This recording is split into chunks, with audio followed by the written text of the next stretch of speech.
Assalamualaikum warahmatullahi wabarakatuh.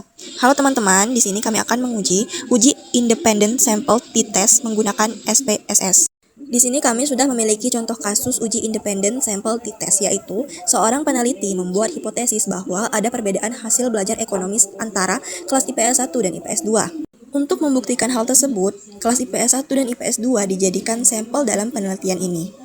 Nah, di sini sudah ada data dari sampel hasil belajar ekonomi kelas IPS 1 dan IPS 2.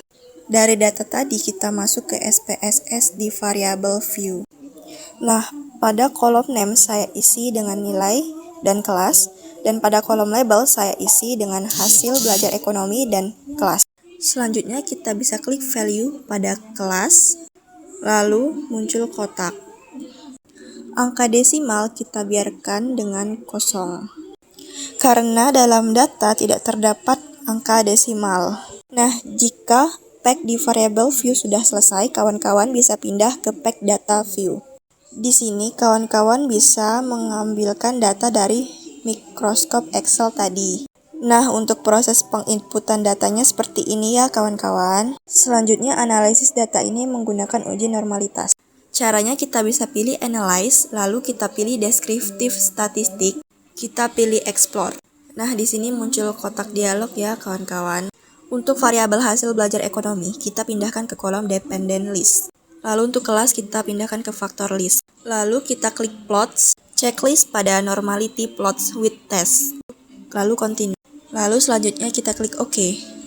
Nah, inilah output untuk uji normalitas sudah keluar. Kawan-kawan semua bisa fokus pada tabel test of normality.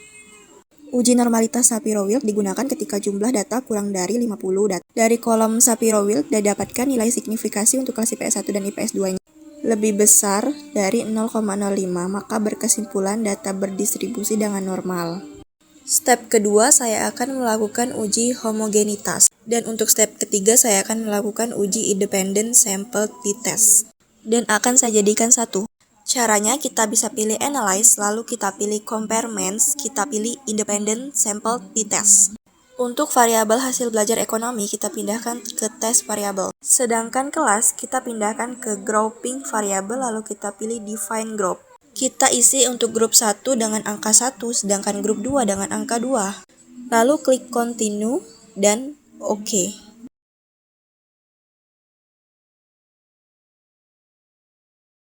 Nah, di sini sudah muncul ya output t-test. Untuk uji independent sample t-test, kawan-kawan bisa fokus pada tabel independent sample t-test.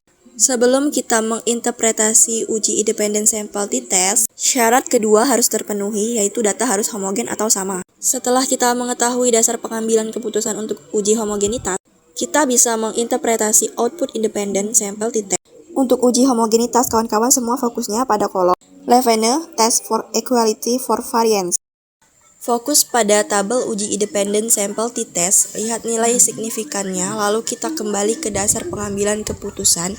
Jika nilai signifikan uji dua arah kurang dari 0,05, maka ada perbedaan yang signifikan antara hasil belajar kelas IPS 1 dan IPS 2. Dan jika nilai signifikan uji dua arah lebih dari 0,05, maka tidak ada perbedaan yang signifikan antara hasil belajar kelas IPS 1 dan IPS 2. Karena nilai signifikan uji dua arah 0,017 yang berarti lebih kecil dari 0,05, maka terdapat perbedaan yang signifikan antara hasil belajar kelas IPS 1 dan IPS 2.